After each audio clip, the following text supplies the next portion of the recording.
കിട്ടി മക്കളെ കിട്ടി. നല്ല അടിപൊളി ഷെയ്ഡുള്ള 2 ലിപ്സ്റ്റിക്ക് കിട്ടിയിട്ടുണ്ട്. രണ്ടും മാൾസിൻ്റെ ആണ് കേട്ടോ. അപ്പോൾ ഫസ്റ്റ് ഷെയ്ഡ് വരുന്നത് സെസ്റ്റി സൂംബ എന്ന് പറഞ്ഞിട്ടുള്ള ഒരു നല്ല അടിപൊളി ഷെയ്ഡാണ്. ഇത് മാൾസിൻ്റെ ക്രീമി മാറ്റ് ലിപ്സ്റ്റിക്കാണ് കേട്ടോ. ഇതിൻ്റെ നെയിം പോലെ തന്നെ ഇടുമ്പോൾ നല്ല ക്രീമി ടെക്സ്ചറാണ്. ഇത് ക്രീമി മാറ്റ് റേഞ്ച് ആയതുകൊണ്ട് തന്നെ നമ്മുടെ ലിപ്സിൽ ഭയങ്കര കംഫർട്ടബിളാണ് കേട്ടോ.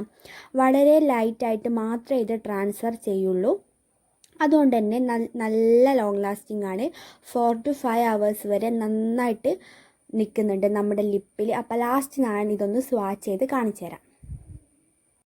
സെക്കൻഡ് ലിപ്സ്റ്റിക്ക് വരുന്നത് കോറസ് ഗേൾ എന്ന് പറഞ്ഞിട്ടുള്ള ഒരു നല്ല അടിപൊളി ഷെയ്ഡാണ്. ഇതും ഒരു രക്ഷയില്ലാത്ത ഷെയ്ഡാണ് ഗൈസ്. എല്ലാ സ്കിൻ ടൈപ്പിനും ഒരുപോലെ പറ്റും. ഭയങ്കര ക്രീമിയാണ്, ഇടുമ്പോൾ ക്രീമി ടെക്സ്ചറുമാണ്. ഇത് ഡ്രൈ ആയി കഴിഞ്ഞാൽ ഇത് സ്മജ് പ്രൂഫാണ് കേട്ടോ. ഒരു ലെവൽ വരെ സ്മജ് പ്രൂഫാണ്. ഇതിൻ്റെ ഷെയ്ഡാണ് ഗൈസ് ഒരു രക്ഷയില്ലാത്തത്. ഞാൻ ഫേസിൽ ഒന്നും ഇട്ടിട്ടില്ല. നമുക്ക് പെട്ടെന്ന് എവിടെയെങ്കിലും പോകണമെന്നുണ്ടെങ്കിൽ നമ്മുടെ ഫേസിൽ ലിപ്സ്റ്റിക്ക് മാത്രമേ വേണ്ടൂ, വേറെ ഒന്നും ഇടേണ്ട ആവശ്യമില്ല. അപ്പോൾ എനിക്ക് രണ്ടും ഭയങ്കര ഇഷ്ടമായിട്ടുണ്ട്. അപ്പോൾ ഇതിൻ്റെ ഷെയ്ഡ് ഞാൻ ലാസ്റ്റ് ഒന്ന് സ്വാച്ച് ചെയ്ത് കാണിച്ചു തരാം. അപ്പോൾ അത്രയേ ഉള്ളൂ. Bye bye.